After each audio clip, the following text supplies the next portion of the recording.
அரசியலுக்கு வந்துட்டதுனாலேயே விஜய் வந்து தைரியசாலி மாதிரியும், தலைவர் ரஜினிகாந்த் அவர்கள் கோழை மாதிரியும் நிறைய பேர் வந்து அரசியல் வட்டாரங்களில் பேசுகிறத நீங்கள் கேட்டிருக்கலாம். சமீபத்தில் ஒரு சேனலில் ஒரு டிபேட் ஒன்று போயிட்டு இருந்தது. அதில் கூட இப்படி தான் நெறியாளர் வந்து ஒரு கேள்வி கேட்டார். திராவிட ஜீவா வந்து ஒரு சில விஷயங்கள் பேசிகிட்டு இருந்தார்.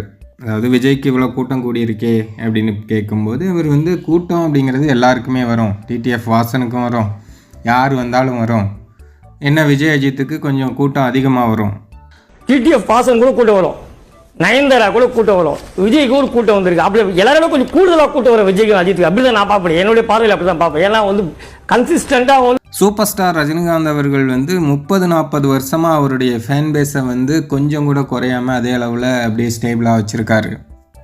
விஜய்க்கெலாம் அதிகபட்சமாக ஒரு 10 வருஷமாக தான் இந்த கூட்டம் வருது அப்படின்னு பேசிகிட்டு இருந்தார். அப்போ வந்து நெறியாளர் ஒரு கேள்வி ஒன்று கேட்டாங்க.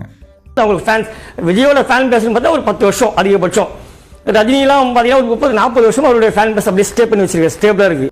அவ்வளோ ஃபேன் பேஸை ரஜினி வச்சுருந்தாருன்னு சொல்கிறீங்க, அப்படி இருந்தும் அரசியலுக்கு வர முடியலையே, ஆனால் விஜய் வந்து வந்துட்டாரே அரசியலுக்கு அப்படிங்கிற மாதிரி பேசினாங்க. அதுக்கு தான் திராவிட ஜீவா சூப்பரான ஒரு பதில் சொன்னார். அதாவது அரசியலுக்கு வந்துட்டாங்க அப்படிங்கிறதுனாலே அவர் வந்து தைரியசாலி அப்படின்னும் அரசியல் ஆளுமை இருக்குது அப்படின்லாம் எடுத்துக்க முடியாது. நான் கூட இப்போ அரசியல் கட்சி ஆரம்பிக்கணும்னா ஆரம்பிக்கலாம், எத்தனையோ கட்சிகள் வந்து இப்போ ஆரம்பிச்சுட்டு தான் இருக்காங்க, அவங்க எல்லாருமே தைரியசாலியா? அரசியலுக்கு வருவதே ஒரு தகுதிலாம் சொல்ல முடியாது. யார் வேணா வரலாம் அரசியலுக்கு.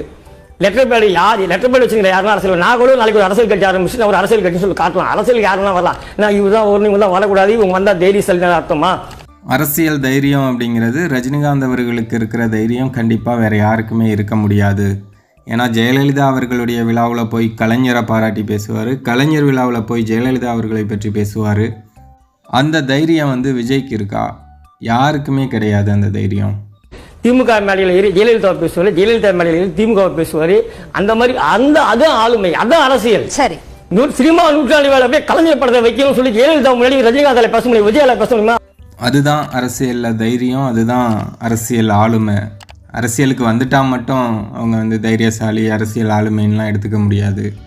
சூப்பர் ஸ்டார் அவர்கள் அரசியலுக்கே வரலன்னாலும் கூட அவர் வந்து தைரியசாலி தான், அவர் தைரியம் யாருக்கும் வராது அப்படின்னு திராவிட ஜீவா பேசியிருந்தார். தலைவரோட ரசிகர்கள் அனைவருக்கும் அன்பு வணக்கம். நம்ம சேனலோட வளர்ச்சிக்கு நீங்கள் உதவணும் அப்படின்னு நினச்சிங்கன்னா ஸ்க்ரீனில் தெரிகிற கூகுள் பே, ஃபோன்பே நம்பருக்கு உங்களால் முடிஞ்ச உதவிகளை பண்ணலாம். நீங்கள் பெருசாக தான் உதவி பண்ணணும் அப்படிங்கிற அவசியம் இல்லை. நீங்கள் கொடுக்குறது ஒரு 10 ரூபாயாக இருந்தாலும் நம்ம சேனலோட வளர்ச்சிக்கு அது மிகப்பெரிய உதவியாக தான் இருக்கும். நீங்கள் வந்து இதுவரையும் கொடுத்த ஆதரவுக்கும் இனிமேல் கொடுக்க போகும் ஆதரவுக்கும் நான் வந்து தலைவணங்கி நன்றி சொல்லிக்கிறேன்.